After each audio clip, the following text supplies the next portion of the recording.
नमस्कार दोस्तों, मैं अजय सिंह आपका स्वागत करता हूं एसएससी मेकर की इस ऑनलाइन प्लेटफॉर्म पे। कैसे हैं आप लोग? जल्दी से कमेंट करके बताएं।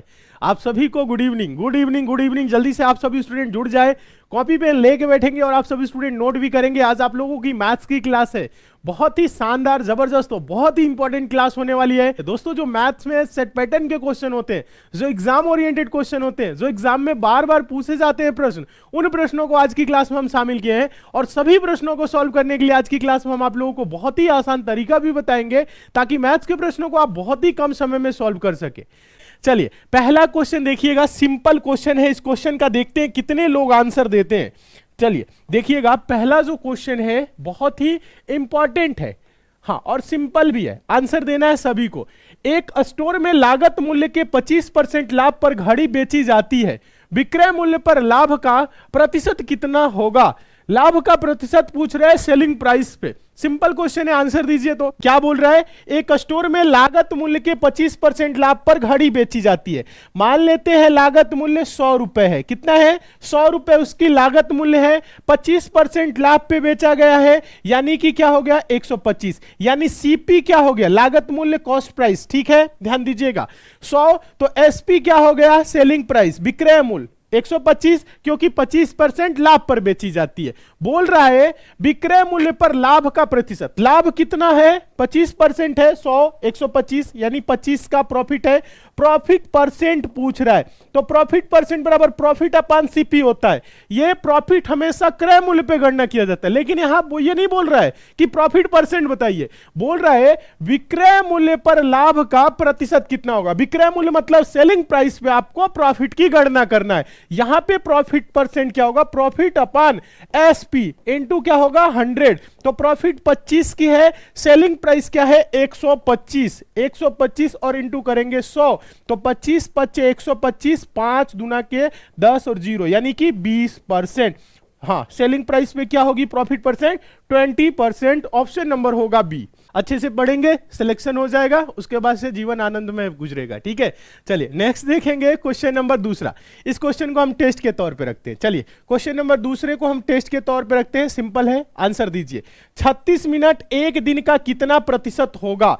36 मिनट एक दिन का कितना प्रतिशत होगा, यह बताना है। कुछ नहीं करना है, थोड़ा सा दिमाग लगाना है। देखिएगा, 36 मिनट एक दिन का, एक दिन का मतलब क्या होता है? एक दिन का मतलब क्या होता है? यहां क्या बोला है? एक दिन। देखिएगा, लिख दे रहे हैं एक दिन। एक दिन, एक दिन बराबर 24 घंटे। ठीक है, एक दिन बराबर 24 घंटे। एक घंटे बराबर 60 मिनट। ये तो आप सभी को पता ही है। एक दिन में कितना होगा? एक दिन में 24 घंटा और एक घंटा में 60 मिनट। अगर देखिए यहां पे मिनट दे रहा है तो सबको मिनट में ही रखना है आपको। तो 24 घंटे बराबर कितना मिनट होगा? 24 घंटे बराबर कितना होगा? देखिएगा, 24 घंटे बराबर 60 गुने 24 मिनट, या 24 गुने 60, ऐसे कर लीजिए।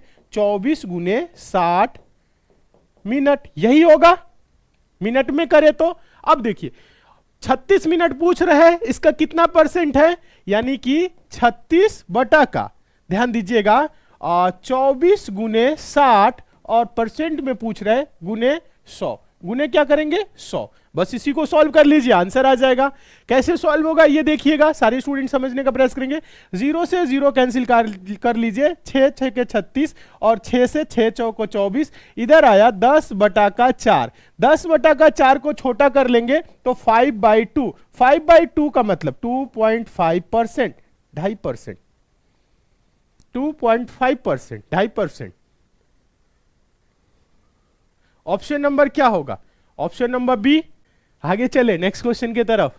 समझ में आ रहा है? चलिए नेक्स्ट देखिएगा, तीसरा क्वेश्चन। तीसरा क्वेश्चन बहुत ही सिंपल है, इसका भी आंसर दीजिएगा। देखिए सारे क्वेश्चन इंपॉर्टेंट है, सिंपल बोल रहे हैं पर इंपॉर्टेंट है। आपके एग्जाम में ऐसे क्वेश्चन देखने को मिलेंगे। यहां से आप लोग कॉन्सेप्ट क्लियर रखिए कि कैसे प्रश्नों को सॉल्व किया जा रहा है। ठीक है, देखिए क्वेश्चन है, एक वस्तु को किसी मूल्य पर बेचने पर एक व्यक्ति को 20% लाभ होता है।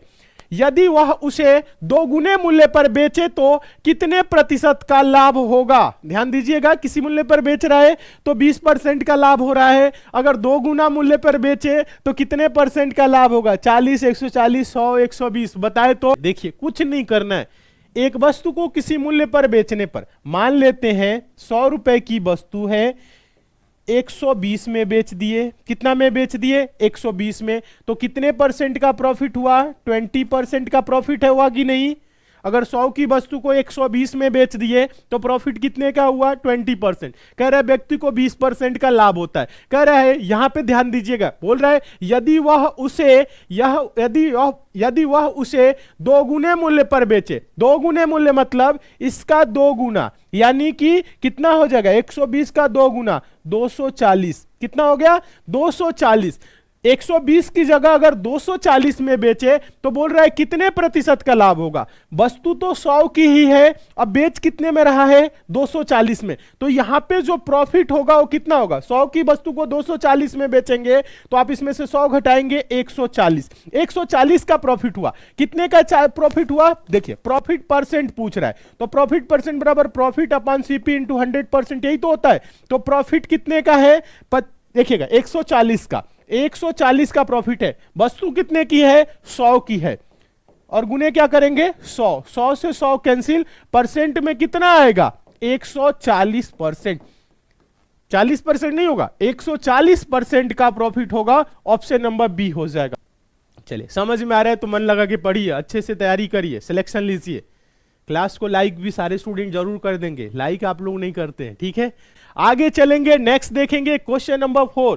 क्वेश्चन नंबर 4 देखिएगा, काफी इंपॉर्टेंट क्वेश्चन है। इस क्वेश्चन को इंपॉर्टेंट डाल के नोट करिएगा, क्योंकि ये क्वेश्चन आपके एग्जाम में देखने को मिल सकता है, ज्यादातर इस क्वेश्चन के चांस है, तो अच्छे से देखेंगे। क्वेश्चन है 2 संख्याओं का औसत 62 है, यदि छोटी संख्या में 2 जोड़ दिया जाए तो संख्याओं का अनुपात 1:2 हो जाता है। संख्याओं का अंतर है, संख्याओं का जो डिफरेंस होगा, अंतर होगा, कितना होगा? 4 ऑप्शन आपके सामने है, जल्दी से कमेंट करके बताएं। देखिए 2 संख्याओं का औसत 62 है, 2 संख्याएं हैं, औसत 62 है, तो दोनों संख्याओं का योग क्या होगा? 62 गुना के 124, गुना करेंगे 2 दुना के 4, 2 6 के 12, 124। कह रहा है यदि छोटी संख्या में 2 जोड़ दिया जाए, जब छोटी संख्या में 2 जोड़ देंगे तब योग क्या हो जाएगा? टोटल का योग +2 कर दे तो 126 हो जाएगा। जब छोटी संख्या में, इसे 2 पार्ट में करना है, अभी करेंगे, देखिएगा। बोल रहा है जब छोटी संख्या में 2 जोड़ दिया जाए तो क्या हो जा रहा है? संख्याओं का अनुपात 1:2 हो जाता है। तो 2 जोड़ दिया जाएगा तो योग कितना हो जाएगा? 126, यानी रेशियो 1:2। 1:2 किसके बराबर है? 126, ठीक है। अब यहां पे थोड़ा सा समझेंगे, यहां पे समझेंगे। 1:2 को अगर जोड़े तो 1 2 3, 3 रेशियो बराबर 126, तो 1 रेशियो बराबर 3 चौको 12, 3 दूना के 6, 42। 2 रेशियो बराबर क्या हो जाएगा? 2 रेशियो बराबर 1 रेशियो बराबर 42, तो 2 रेशियो बराबर 84। अब देखिए थोड़ा सा दिमाग लगाना है, एक संख्या 42 है, दूसरा कितना है? दूसरा संख्या कितना है? 84 है। कब ये 1, देखिए 44 से कम 44, सॉरी 42 से कम 42, 42 दूना के 84, ठीक है। ये 1:2 है। कब ये 1:2 हुआ है?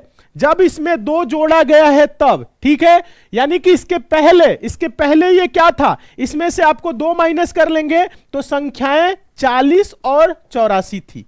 संख्याएं क्या थी? 40 और 84। 40 और 84 जोड़ेंगे तो क्या होगा? 124 होगा। आप देख सकते हैं, यहां पे थोड़ा सा समझिए, संख्याएं 40 और 84 के अनुपात में है, ठीक है। यानी कि जो संख्याएं हैं 40 और 84, जब छोटी संख्या में 2 जोड़ दिया जा रहा है, 40 में 2 जोड़ेंगे 42, तब संख्याएं क्या हो जाएंगी? 1:2। बोल रहा है संख्याओं का अंतर, अंतर का मतलब बड़े संख्या में से छोटे संख्या को घटाना। 84 में से 40 घटाएंगे 44, आंसर होगा 44।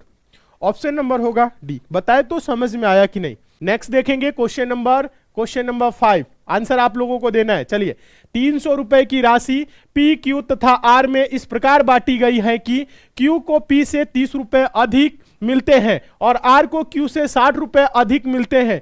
उनके हिस्से का अनुपात है, जो उनके बीच हिस्सा लगा है उसका रेशियो क्या होगा। यहां पे चार ऑप्शन है, आपको बताना है। बताए तो प्रश्न में कुछ है ही नहीं, आप लोग समझने का प्रयास करते ही नहीं है। 300 रुपए है पी क्यू आर, कितने लोग हैं, पी क्यू और आर में बांटा जा रहा है। ठीक है, बोल रहा है इस प्रकार बांटी गई है कि Q को P से 30 रुपए अधिक, Q को P से 30 रुपए अधिक। अगर P को X रुपए मिला तो Q को X प्लस 30।